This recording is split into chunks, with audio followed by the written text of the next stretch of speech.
అభిమానుల తొక్కిసలాటలో ఓ మహిళ చనిపోయింది. తప్పెవరిది? నిర్వాహకులదా? క్రౌడ్ని ఊహించని థియేటర్ యాజమాన్యాందా? క్రౌడ్ని కంట్రోల్ చేయలేకపోయిన పోలీసులదా? ఇవేమీ తెలియకుండా ప్రేక్షకుల్ని ఉల్లాసపరిచేందుకు థియేటర్కు వచ్చిన అల్లు అర్జున్దా?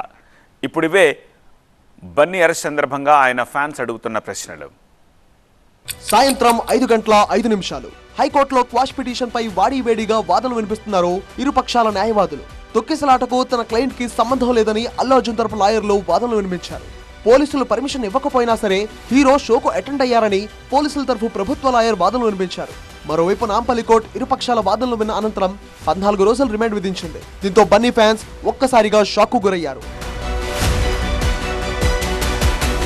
సాయంత్రం 5:20 నాంపల్లి కోర్టు రిమాండ్ విధించడంతో భారీ బందోబస్తు నడుమ చంచల్గూడ జైలుకు తరలించారు. అయినా బన్నీ ముఖంలో చిరాకు లేదు, అసహనం లేదు. నవ్వుతూ కోర్టు లోపలికి వెళ్లిన బన్నీ అదే చిరునవ్వుతో బయటకు వస్తూ కనిపించారు.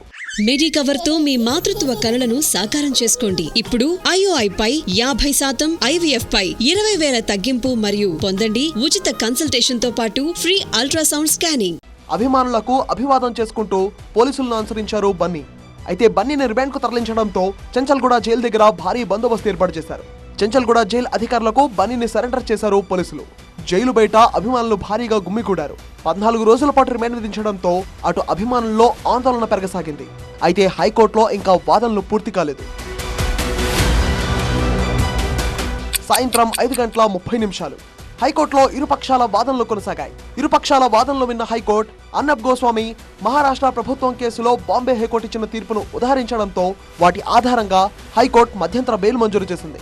జైలు సూపరింటెండెంట్ కు 50,000 రూపాయల వ్యక్తిగత పూచీకత్తు సమర్పించాలని ఉత్తర్వుల్లో పేర్కొంది. కేసు దర్యాప్తును, సాక్షులను ప్రభావితం చేయవద్దని అల్లు అర్జున్ ఆదేశించిన హైకోర్టు తదుపరి విచారణ 2 వారాలకు వాయిదా వేసింది. రెగ్యులర్ బెయిల్ కోసం నాంపల్లి కోర్టును సంప్రదించాలని సూచించింది. క్వాష్ పిటిషన్ లో మధ్యంతర బెయిల్ ఇవ్వడంపై పీపీ అభ్యంతరం తెలపగా హైకోర్టు తోసిపుచ్చింది. ఇప్పటికే అరెస్ట్ అయిన సంధ్యా థియేటర్ యజమానులు A1, A2కి కూడా ఇదే ఉత్తర్వులు వర్తిస్తాయని హైకోర్టు స్పష్టం చేసింది. ఒక్కొక్కరు 50,000 రూపాయల చొప్పున జైలు సూపరింటెండెంట్ కు పూచీకత్తు సమర్పించాలని ఉత్తర్వుల్లో పేర్కొంది. సాయంత్రం 5:38 బన్నీకి మధ్యంతర బెయిల్ మంజూరు చేయడంతో బన్నీ అభిమానులు ఒక్కసారిగా ఊపిరి పీల్చుకున్నారు. ఇటు అల్లు ఫ్యామిలీ కూడా ఆనందం వ్యక్తం చేసింది. మొత్తానికి ఉదయం 11:30 స్టార్ట్ అయిన బన్నీ అరెస్ట్ ఎపిసోడ్ దాదాపు 6 గంటల పాటు దేశవ్యాప్తంగా ఊపిరి బిగబట్టేలా చేసింది. ప్రతి సీన్ క్లైమాక్స్ తరహాలో అన్ని అరెస్ట్ సస్పెన్స్ థ్రిల్లర్స్ ను మరిపించింది.